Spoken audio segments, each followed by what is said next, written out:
তোমার হাবিব এই লোকের জানাজার জন্য হাজির হয়ে গিয়েছে, আর আমি এই লোকটার গোশত খাচ্ছি।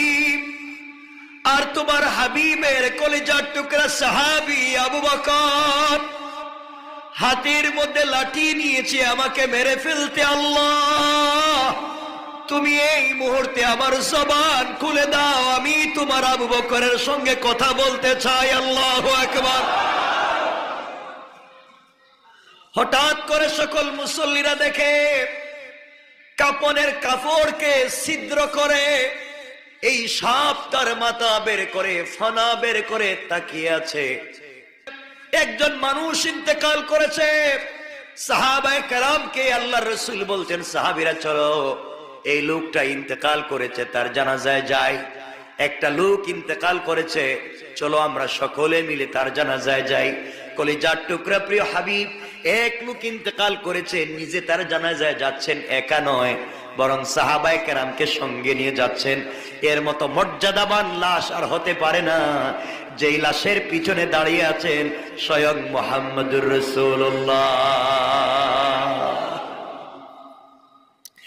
আল্লাহ রাসূল সাল্লাল্লাহু আলাইহি ওয়াসাল্লাম বললেন, ফাকামা রাসূলুল্লাহ সাল্লাল্লাহু আলাইহি ওয়াসাল্লাম আলা জানাজাতিহি।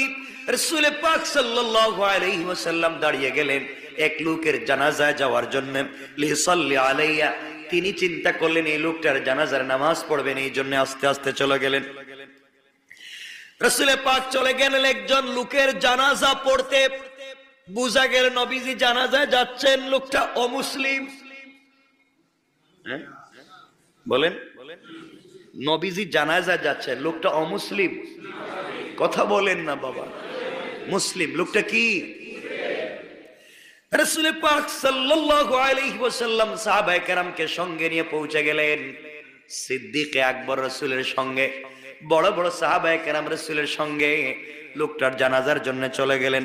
কাছে যাওয়ার পরে দেখেন তাহাররাকাল কাফান, তার কাফন নড়াচড়া করে। এই লোকটার লাশের সামনে রাসূল দাঁড়ালেন, মানুষ বেষ্টন হয়ে দাঁড়িয়ে আছে। রাসূল দেখেন এই লোকটার কাফন নড়াচড়া করে, কাফন দিয়ে তাকে পেঁচিয়ে গোসল করে রাখা হয়েছে, কাফন পরিয়ে রাখা হয়েছে। শুধুমাত্র জানাজা হবে এই অবস্থায় তাকে খাটিয়ায় রেখে দেওয়া হয়েছে। আতর গোলাপ লাগিয়ে, সেন্ট লাগিয়ে, সুন্দর জামা পরিয়ে তাকে রেখে দেওয়া হয়েছে। নবীজি দেখেন লোকটার কাফন নড়াচড়া করে। ফারান নবী সাল্লাল্লাহু আলাইহি ওয়াসাল্লাম ফিহি হাইয়াতুন, নবীজি সাল্লাল্লাহু আলাইহি ওয়াসাল্লাম দেখেন তার কাফনের ভিতরে বিষাক্ত একটা সাপ নড়াচড়া করে। আল্লাহু আকবার বলেন। নবীজি নিজে দেখতেছেন, সকল সাহাবায়ে কেরাম দেখতেছেন। একটা লোকের কাফনের কাপড়ের ভিতরে নবীজি নিজে জানাজায় হাজির। এমন একটা লোকের কাফনের কাপড়ের ভিতরে দেখেন তাকাইয়া একটা বিষাক্ত সাপ নাড়াচাড়া করে। নবীজি সাল্লাল্লাহু আলাইহি ওয়াসাল্লাম দূর থেকে একজনকে বললেন, কাফনটা একটু সরাও তো, মুখটা দেখি। যখন সরালেন তখন দেখেন তাকুলু লাহমুহু, তাকাইয়া দেখেন এই সাপ এই লোকটার শরীর থেকে গোশতগুলা খাচ্ছে। হাদিসটা ভালো করে শুনেন, তাকুলু লাহমুহু,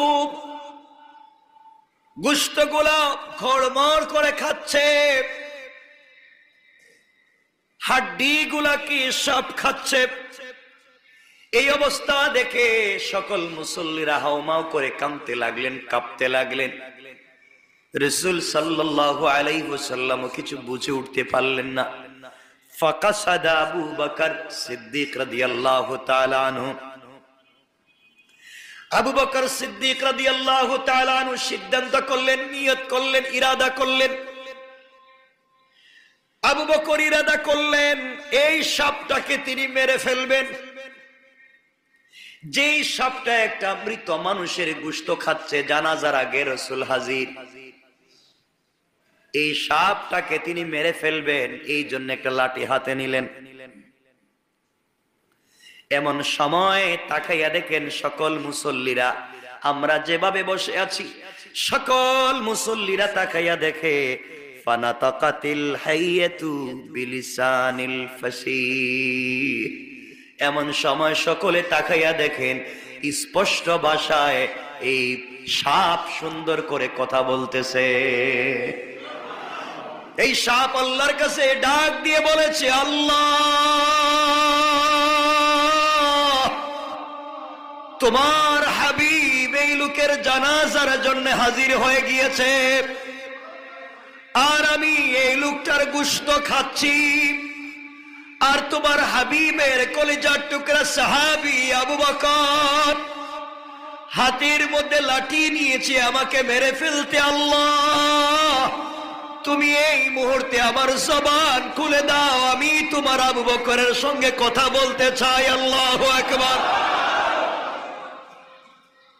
হঠাৎ করে সকল মুসল্লিরা দেখে কাপনের কাপড়কে ছিদ্র করে এই সাপ তার মাথা বের করে ফনা বের করে তাকিয়ে আছে, আর ডাক দিয়া বলতেছে, তাকিয়ে আছে, আওয়াজ করে মুখটা বের করে রাসূল পাকের চেহারার দিকে তাকাইয়া পড়তে লাগলো, আশহাদু আল্লা ইলাহা ইল্লাল্লাহু ওয়াহদাহু লা শারীকা লাহু ওয়া আশহাদু আন্না মুহাম্মাদান আবদুহু ওয়া রাসূলুহু।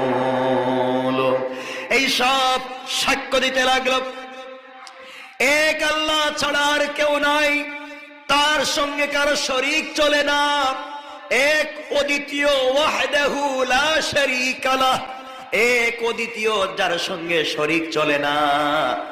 আর আপনি দাঁড়িয়ে আছেন, আমি সাক্ষ্য দিলাম আপনি হলেন আল্লাহ পাকের রাসূল। সকল মানুষ আশ্চর্য হয়ে গেলেন। একটা সাপ দেখি কথা বলে, সাপ মুখের গোশত খেয়ে আশহাদু আল্লাহ কথা বলতে লাগলো। কথাগুলা বলার পরে, কথাগুলা বলে কালিমা পড়ে ঈমানের স্বীকৃতি দিয়েছে। সাহাবায়ে কেরাম তাকাইয়া দেখে নবীজির দুইটা চোখ থেকে ঝর্ণার মতো পানি পড়তে পড়তে দাড়ি ভিজে, গাল ভিজে, পরনের কাপড়গুলা ভিজে যায়, ফুটা ফুটা হয়ে পড়ে। নবীজি আওয়াজ করেন না, শুধু কাঁদতেছেন, আর মানুষগুলার ভিতরে কান্নার রোল পড়ে গিয়েছে। এমন সময় সাপটা রাসূল পাকের চেহারা থেকে মুখটা ফিরাইয়া আবু বকরের চেহারার দিকে তাকাইয়া ডাক দিয়া বলছে, ইয়া আবা বকর। আল্লাহু আকবার। এই সাপ চিনতে পেরেছে এটা নবীজির সাহাবী ওমর না, নবীজির সাহাবী আলী না, ওইটার নাম আবু বকর। সাপ তাকে চিনে, ঈমানওয়ালাকে সবাই চিনে। সাপ ডাক দিয়া বলছে, ইয়া আবা বকর লেমা তাসরিবুনি, তুমি কেন আমাকে মারতে চাও? ও আবু বকর, তোমার কি হয়েছে? তোমার হাতে লাঠি কেন? আমাকে কেন মারতে চাও? আমি কি করেছি? লাইসা লি যামবুন, আমার কোনো অপরাধ নাই, আমার কোনো গুনাহ নাই। আবু বকর, তুমি কেন নিরপরাধ একটা সাপকে মারতে চাও? সাপ কথা বলে বলতেছে, আবু বকর, তুমি আমাকে কেন মারতে চাও? বলো, আমার তো কোনো গুনাহ নাই, লাইসা লি যামবুন, আমার কোনো অপরাধ নাই, আমাকে কেন মারতে চাও? আবু বকর চিৎকার করে বলছেন, ও সাপ, আমি তোকে বুঝি না, কে তুমি? এভাবে কথা বলো, আমাকেও চিনো, তোমার অপরাধ নাই বলতেছো, তুমি কেন একজন মৃত মানুষের গোশত খাচ্ছ? জানাজা এখনো হয় নাই, নবীজি এখানে হাজির, তুমি কেন এই লোকটার গোশত খাচ্ছ? সাপ ডাক দিয়া বলছে, আবু বকর, আমি আমার পেটের খিদায় গোশত খাই না, আমারানি আল্লাহু আন উআযিবা ইলা ইয়াউমাল কিয়ামাহ। আল্লাহ তাআলা আমাকে ডেকে বলেছেন, সাপ তুই তাড়াতাড়ি যা, আর আমার এক নাফরমান বান্দা মারা গিয়েছে, তার জানাজায় রাসূল হাজির।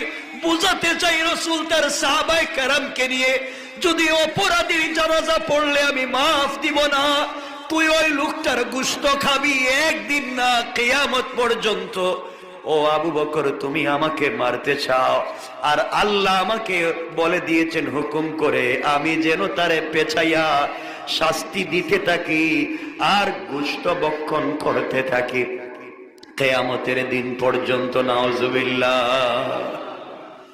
সাহাবায়ে কেরাম কাঁদতে লাগলেন। হযরতে আবু বকর সিজদায় পড়ে গেলেন, আর রাসূল ডাক দিয়া বলতে লাগলেন, আল্লাহ,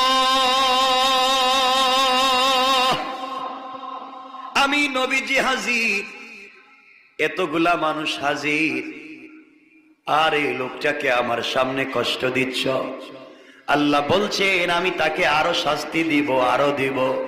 দুনিয়ার মানুষকে বুঝাবার জন্য শাস্তিটা দিতেছি।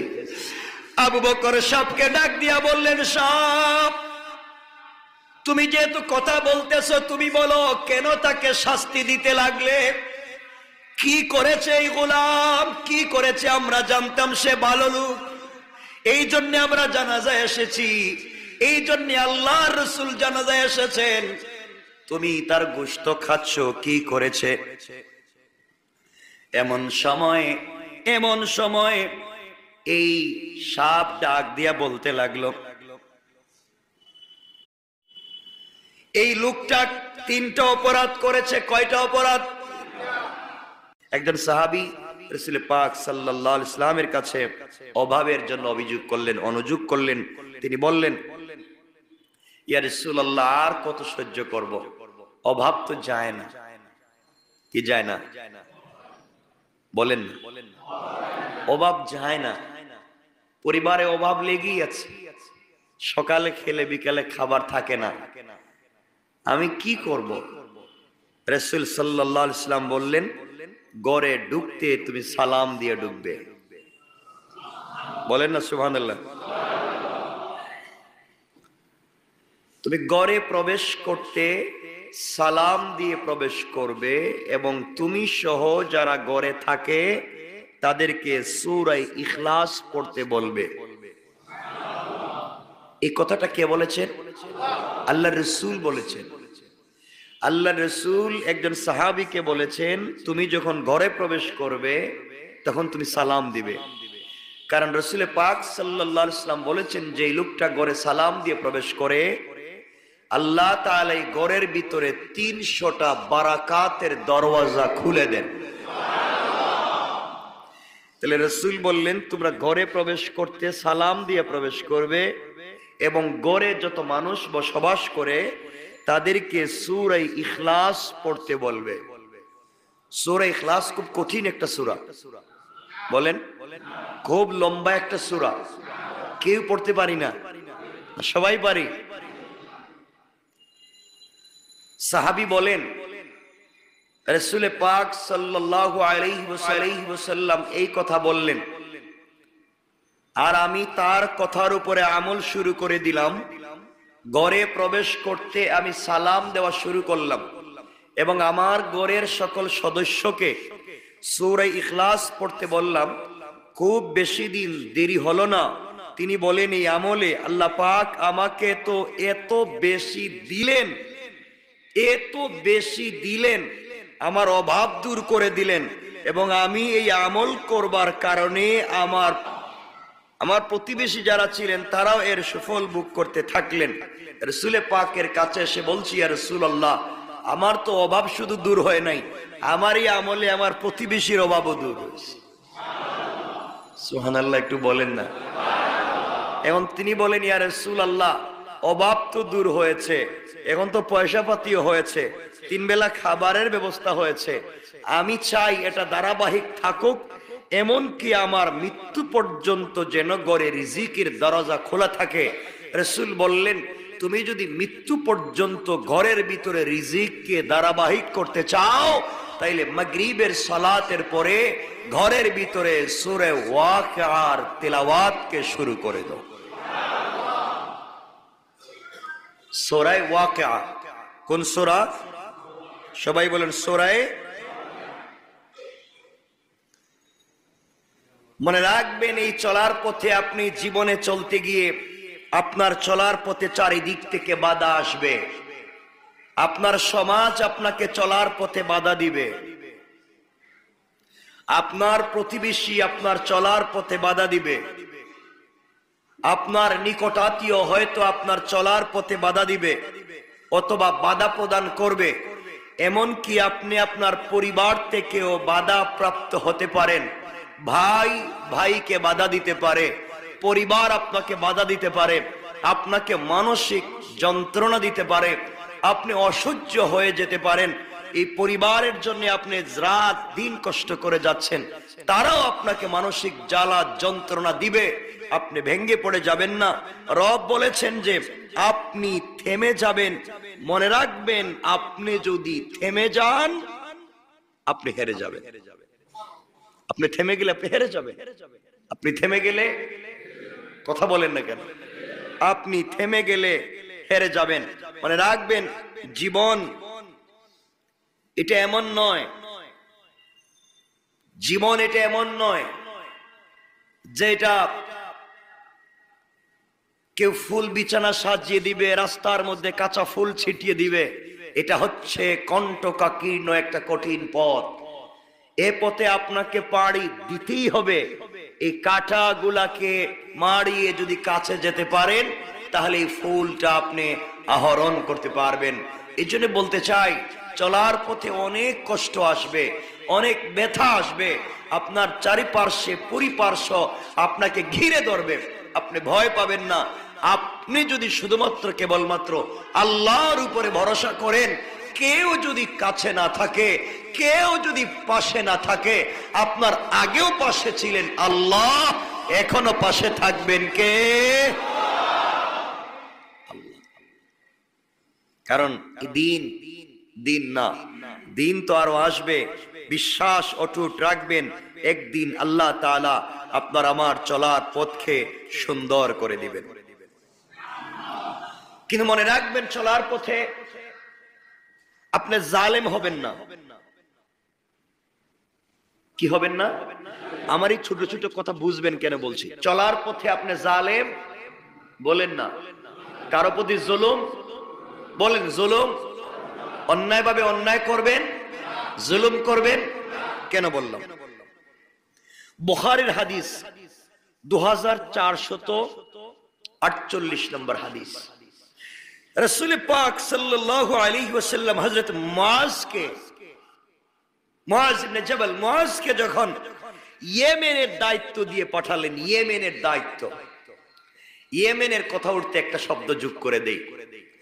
রাসূল সাল্লাল্লাহু আলাইহি ওয়াসাল্লাম একদিন হাত উঠে দোয়া করতেছেন, এতটুকুন হাত উঠালেন যে তার বগল একটু উপরে উঠে গেল, একটু লম্বা উঁচা করে হাত উঠালেন।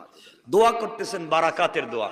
তো দোয়ায় শুধু বলতেছেন আল্লাহুম্মা বারিক লানা, আল্লাহ আমাদেরকে বরকত দাও এবং শামে বরকত দাও, ইয়েমেনে বরকত দাও। সাহাবায়ে কেরাম বলছেন, ইয়া রাসূলুল্লাহ আপনি বলেন না মক্কা মদিনায় বরকত দাও। সুবহানাল্লাহ বললেন না?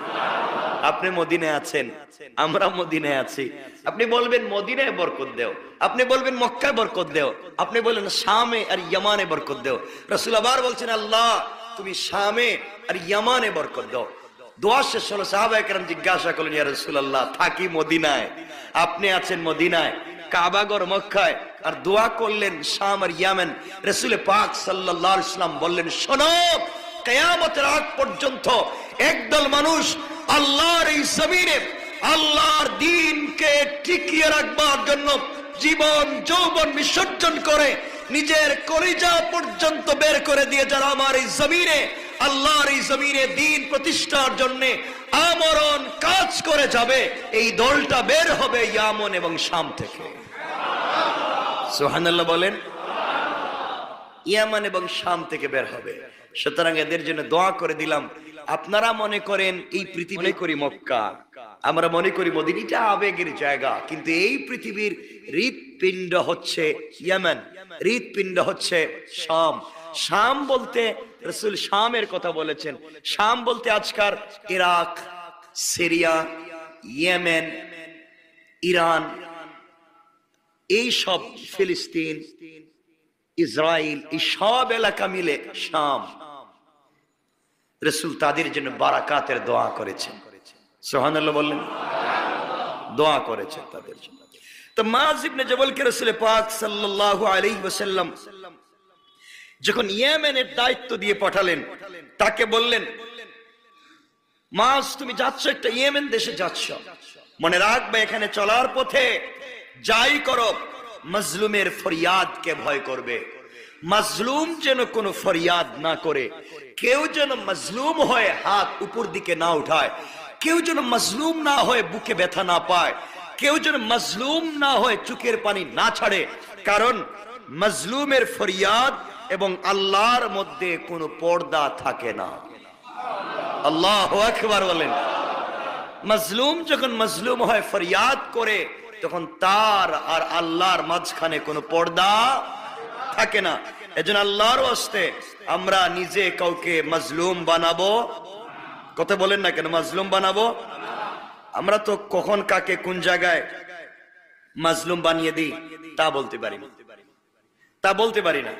এজন্য আল্লাহর ওয়াস্তে আল্লাহ আমাদের সবাইকে কবুল করুক, সকলে বলেন আমিন। অন্যায় থেকে, ফিতনা থেকে আমাদের সকলকে আল্লাহ হেফাজত করুক, জোরে বলেন আমিন। আজকে সমাজকে বিকারগ্রস্ত করে দিচ্ছি আমরা, এই জমিনকে ধ্বংস করে দিচ্ছি আমরা। কিয়ামত এমন একটা দিন, যেই দিন খুব কাছে চলে এসেছে, একেবারে কাছাকাছি বলা যায়। এই কিয়ামতের দিনে আল্লাহ পাক রব্বুল ইজ্জত ওয়াল জালালের কাছে আপনাকে আমাকে জবাবদিহি করা লাগবে। মনে রাখবেন, এই সমাজে যদি আমরা দ্বীনের কাজ না করি, এই সমাজে যদি আমরা ভালো কাজ না করি, আল্লাহর কাছে রাসূল পাকের সামনে আমাদেরকে জবাবদিহি করা লাগবে।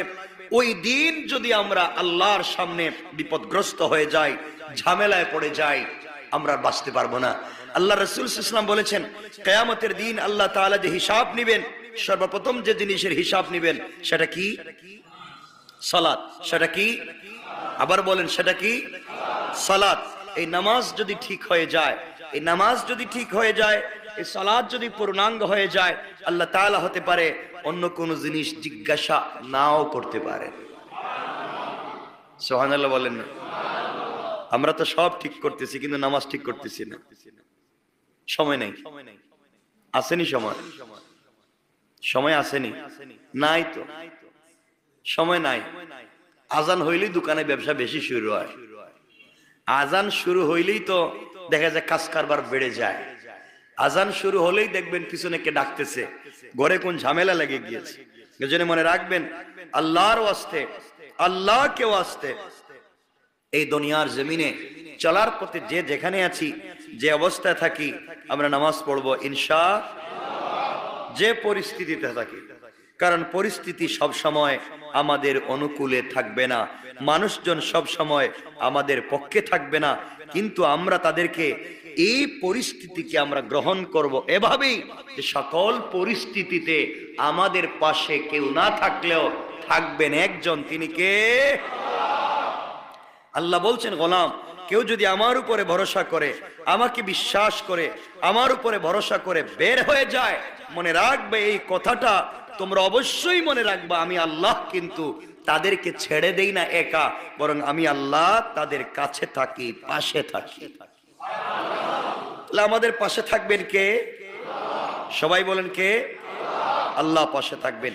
কিন্তু আফসোসের বিষয় হচ্ছে, আজকে আমরা আল্লাহকে আল্লাহর মতো করে বিশ্বাস করতে পারলাম না, আল্লাহর মতো করে ভালোবাসতে পারলাম না। আল্লাহ যেভাবে আমাদেরকে বলেছেন সেভাবে আল্লাহর কাছাকাছি আমরা থাকতে পারলাম না।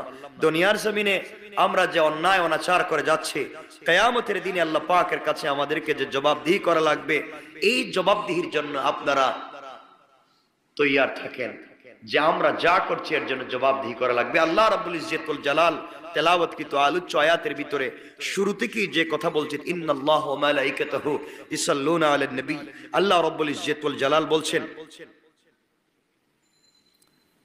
এই দুনিয়ার জমিনে চলার পথে আমাদেরকে যে কাজ করা লাগবে, আল্লাহ রাব্বুল ইজ্জত ওয়াল জালাল সুন্দর করে বলছেন, আল্লাহ এবং তার ফেরেশতাগণ নবীর প্রতি রহমত প্রেরণ করেন।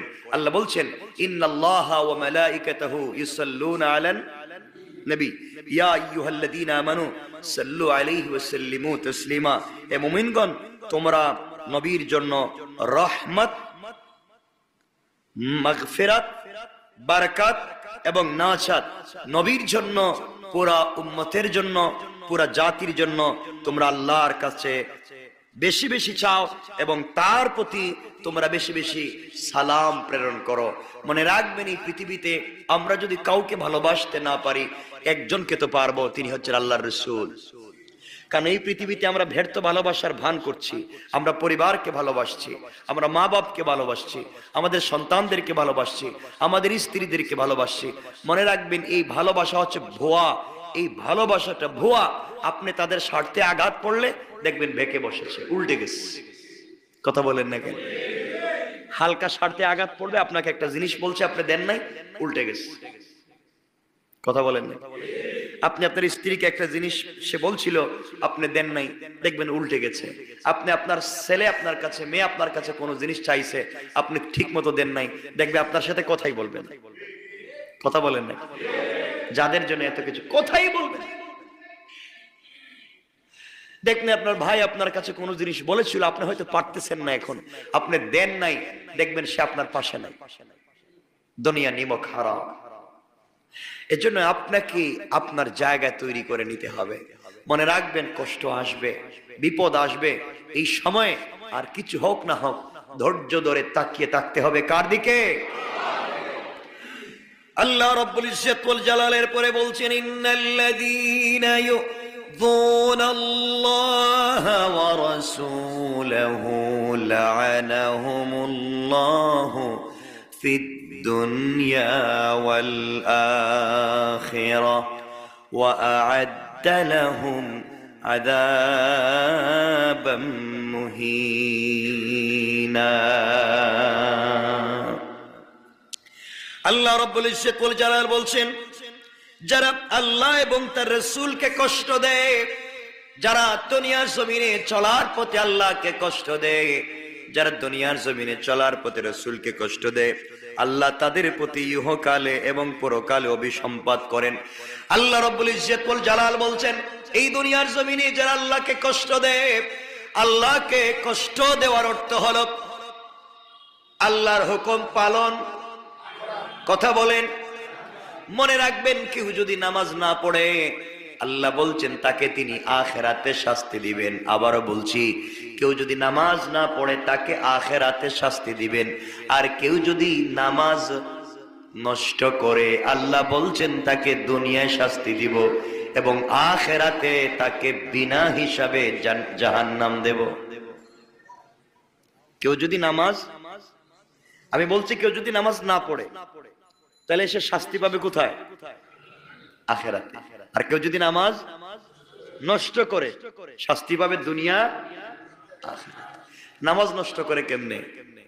নামাজে আসলাম, ওযু ঠিক মতো করে না, নামাজের রুকুন ঠিক মতো আদায় করে না, যেভাবে রুকু করবার কথা সেভাবে করে না, যেভাবে সিজদা করবার কথা করে না, যেভাবে হাত রাখবার কথা রাখে না, যেভাবে পা রাখবার কথা রাখে না, যেখানে চোখ রাখবার কথা রাখে না, দিল দিয়া যা চিন্তা করবার তা করে না। এগুলা না করলে নামাজের খুশু খুজু চলে যায়, নামাজ নষ্ট হয়ে যায়। আল্লাহর রাসূলকে আল্লাহ বলছেন, যারা নামাজ নষ্ট করে তাদেরকে দুনিয়ায়ও শাস্তি দিব, আখিরাতেও, কথা বলেন, আখিরাতেও শাস্তি। এই জন্য আল্লাহ বলছেন, দুনিয়া যারা আমাকে কষ্ট দেয়, এর অর্থ হলো দুনিয়া যারা আল্লাহর হুকুম পালন করে না, আল্লাহ যে পথে বলছেন ওই পথে চলে না। আল্লাহ বলছেন হালাল খাও, হালাল খায় না। আল্লাহ বললেন হারাম ছেড়ে দেও, হারাম ছেড়ে দিতে পারে না।